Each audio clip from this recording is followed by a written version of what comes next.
where we are going to talk about democracy.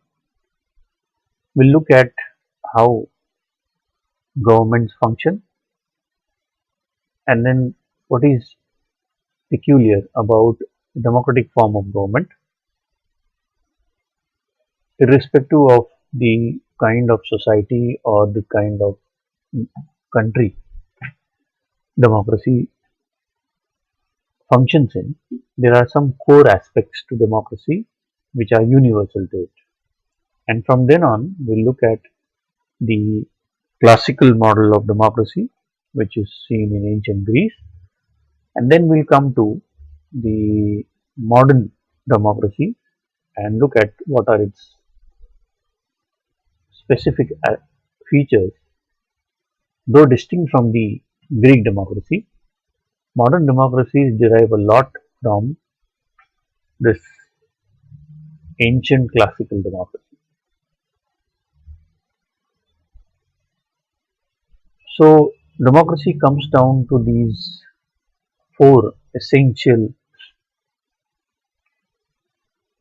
steps in the governmental functions, where you have, if you look at the bottom box, so about formation of citizen preferences, say for example, what kind of an environmental policy do the citizens prefer, and then also the kind of voting people do, will then move on to the next process, that is selection of leaders. The voting of people will lead to leaders being selected out of those who contest the elections. Then these leaders, as legislators, as lawmakers, are in charge of formulation of policy through discussions and debates, and then these legislative bills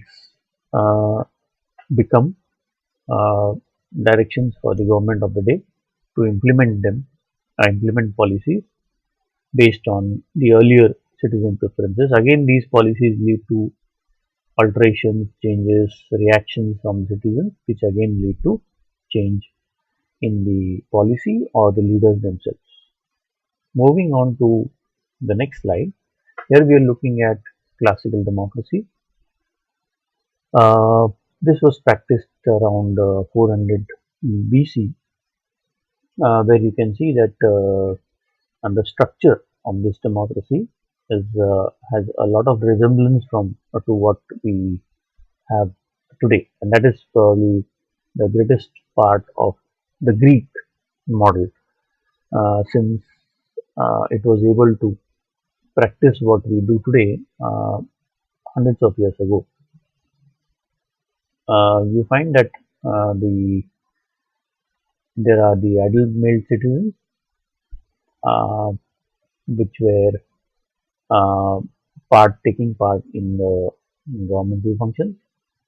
They were selected to the council, assembly, and the people's court.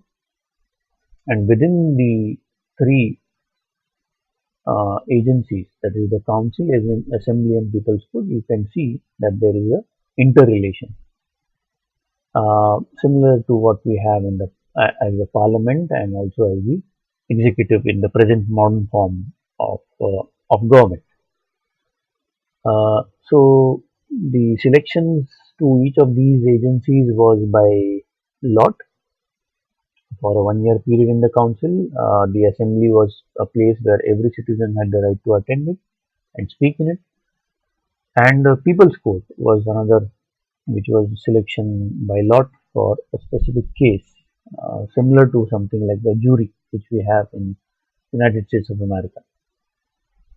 However, we also have to note that citizenship was not granted to women, slaves, non-residents, and children, which was the greatest drawback of this model of Greek democracy.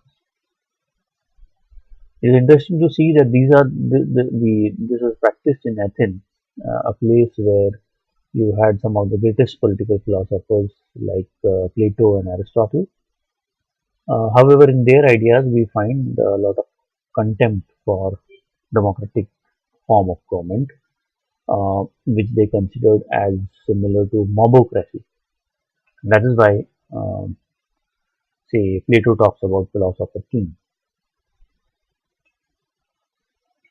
When we come to the from the ancient to the modern form of democracy, we find that uh, it involves these two aspects to approach a modern democracy. One is the aspect of representation, and the other is the philosophical part, that is the ideology of liberalism, which then led to the shaping of what you today call as modern democracy. As we know that when the feudal structure was collapsing, you had demands for representation from first the business class, and then the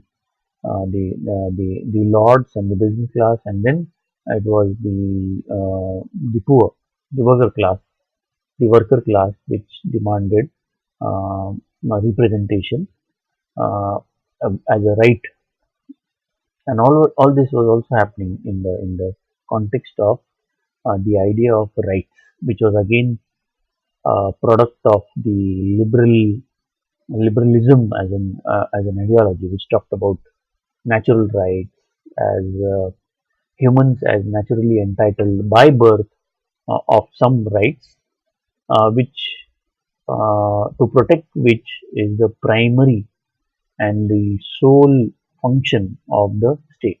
Otherwise, the state cannot exist. That is what the in simple words, if we short and simple words, if we want to talk about understand liberalism.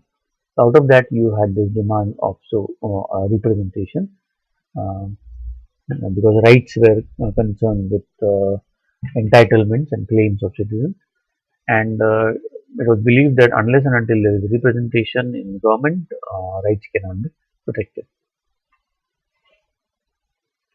Now, this graph will explain to us the kind of spread democracy saw in the modern period. If you look at number of democratic countries in the world, we find that there were very few before 1940, that is under 20, and then you have 1950. There is no, say, when we talk about 1947, there is India, and then following India, there is a lot of other colonies which got independence. And so in 2005, this picture or this data from 2009 shows that the graph has already crossed 100. So that is the spread. I mean, a large part of human population today lives in some or the other kind of democratic form of government. These are some very important features by which we define a form of government as democracy. The most important being that there are rights, there are elections, the people are sovereign, there is existence of political parties and hence competitive elections between them. There is a constitutional government which is responsible towards the people. There are also certain prerequisites without which democracy cannot function effectively. Uh, Beginning with educated and informed citizen, there needs to be a independent media.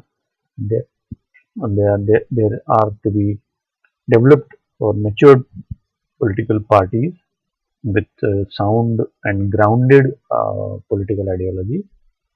At the local level, there needs to be the local self-government bodies, able leadership, and of course, economic security. National character and the importance to education is another prerequisite. When we look at the challenges of democracy right from India to the entire world where the democracy exists, we find that these are some important challenges to democracy. There are also non-democratic forms of government about which we'll talk later on in the next discussion. Thank you.